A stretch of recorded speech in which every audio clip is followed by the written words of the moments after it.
let's do a beautiful fresh face makeup look.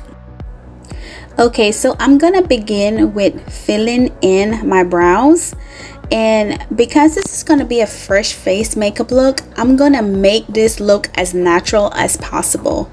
The pencil that I'm using is from Lancome. It is a powdery pencil, so when it touches your brows, it literally turns to powder, which makes it even more natural. So I'm using a concealer as my eyeshadow primer, and I am using the Essence palette to set that concealer.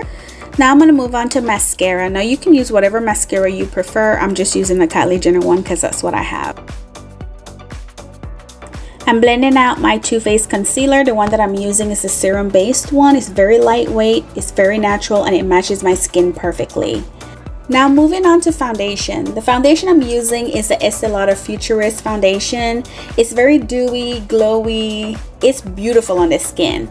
Well, if you notice, the way I'm applying this in this video is with a beauty blender and not a brush, and that's intentional because a beauty blender is going to give you more of a medium finish to your skin, but it also makes the makeup look skin-like. If I had applied it with a brush, it was going to look heavy and look like I have a lot of makeup on my face.